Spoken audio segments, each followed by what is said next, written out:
ভাবুন তো, এক রাতে ঘুম থেকে উঠে দেখলেন আপনার ঘরের এক কোণে একটা সাপ গুটিয়ে বসে আছে।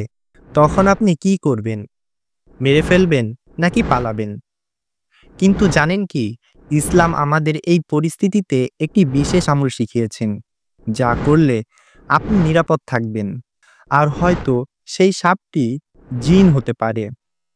তাই বলছি, ভিডিওটি শেষ পর্যন্ত দেখেন, কারণ আজ আমরা জানাবো কেন সাপ ঘরে ঢোকে, রাসূলুল্লাহ সাল্লাল্লাহু আলাইহি ওয়াসাল্লাম এই বিষয়ে কি বলেছেন, আর রাতে সাপ দেখলে ঠিক কি আমল করলে আপনি নিরাপদে থাকতে পারবেন। তাহলে চলুন ভিডিওটি শুরু করা যাক। প্রথমেই একটা কথা মনে রাখুন, সব সাপই বিপজ্জনক নয়, আর সব সাপকে মারা যায় না। রাসূলুল্লাহ সাল্লাল্লাহু আলাইহি ওয়াসাল্লাম আমাদের সতর্ক করেছেন, কারণ কিছু সাপ আসলে জিন রূপে আসে।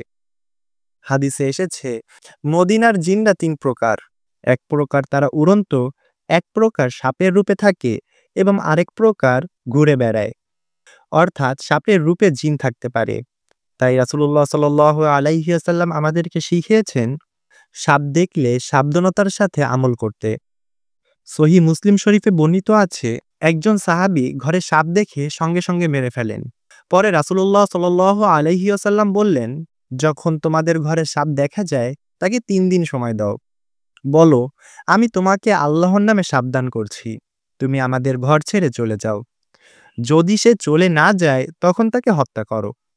অর্থাৎ প্রথমে আমল করতে হবে, সরাসরি মারা যাবে না, কারণ হয়তো সেটি জিন হতে পারে। যদি সে চলে যায় তবে সে জিন ছিল, আর যদি না যায় তবে সেটি আসল সাপ। রাতে সাপ ঘরে ঢোকার অনেক কারণ থাকতে পারে, কিছু প্রাকৃতিক, কিছু রহস্যময়। যেমন নাম্বার ১, রাতে ঘর ঠান্ডা থাকে, তাই সাপ আশ্রয় খুঁজতে পারে। নাম্বার ২, খাবারের গন্ধে, যেমন ইঁদুর বা ছোট প্রাণী যেখানে থাকে সেখানে সাপ আসতে পারে।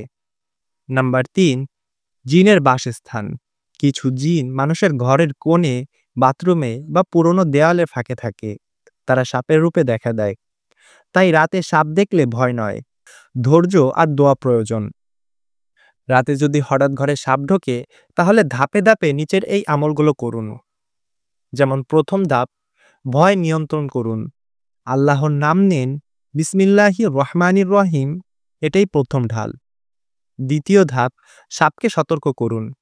৩ বার বলুন, আমি তোমাকে আল্লাহর নামে সাবধান করছি, তুমি আমাদের ঘর ছেড়ে চলে যাও।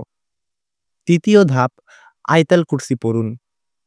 এই আয়াত পাঠ করলে আল্লাহর সুরক্ষা আপনার ঘরে নেমে আসবে। চতুর্থ ধাপ, এই দোয়াটি পড়ুন, আউযু বিকালিমাতিল্লাহি তাম্মাতি মিন শাররি মা খালাক। এই দোয়াটির অর্থ, আমি আল্লাহর পরিপূর্ণ বাণীর আশ্রয় চাই তার সৃষ্টির অনিষ্ট থেকে। পঞ্চম ধাপ, ঘর জুড়ে সূরা ফালাক ও সূরা নাস ৩ বার করে পড়ুন। এতে জিন, শয়তান ও অদৃশ্য ক্ষতি থেকে নিরাপদ পাওয়া যায়। প্রিয় বন্ধুগণ, শুধু বিপদের সময় নয়, প্রতিদিন এই ছোট ছোট আমল করলে আল্লাহ আপনাকে সাপ ও জিন থেকে রক্ষা করবেন ইনশাআল্লাহ। প্রতিদিন ফজর ও মাগরিবের পর আয়াতুল কুরসি পড়ুন। বিছানায় যাওয়ার আগে সূরা ফালাক, নাস ও ইখলাস পড়ুন। বাথরুমে প্রবেশের সময় আল্লাহুম্মা ইন্নী আউযু বিকা মিনাল খুবুসি ওয়াল খাবাইস, এই দোয়াটি পড়ুন। যে কোনো স্থানে খাবার ফেলবেন না বা ময়লা রাখবেন না, কারণ এসব স্থানে জিনদের অবস্থান হয়। এই সহজ আমলগুলো করলে আপনি ও আপনার ঘর থাকবে নিরাপদ। অনেকে ভাবে সাপ মানেই শত্রু, তাই সঙ্গে সঙ্গে মেরে ফেলে। কিন্তু যদি সেটা জিনের রূপে আসে তবে জিন প্রতিশোধ নিতে পারে। তখন ঘরে অদ্ভুত আওয়াজ, দুঃস্বপ্ন, ভয় কিংবা বিপদ ঘটতে পারে। তাই মনে রাখবেন, রাসূলুল্লাহ সাল্লাল্লাহু আলাইহি ওয়াসাল্লাম কখনো ভয় দিয়ে নয়, আমল দিয়ে নিরাপত্তা চেয়েছেন। আল্লাহর উপর ভরসা রাখলে কোনো সৃষ্টি আপনার ক্ষতি করতে পারবে না। প্রিয় বন্ধুরা, আপনি যদি ভিডিওটা এখনো পর্যন্ত দেখে থাকেন, তাহলে আপনি এখন জানেন যে রাতে ঘরে সাপ ঢুকলে ভয় পাওয়া যাবে না, বরং রাসূলুল্লাহ সাল্লাল্লাহু আলাইহি ওয়াসাল্লামের শেখানো আমলগুলো করতে হবে।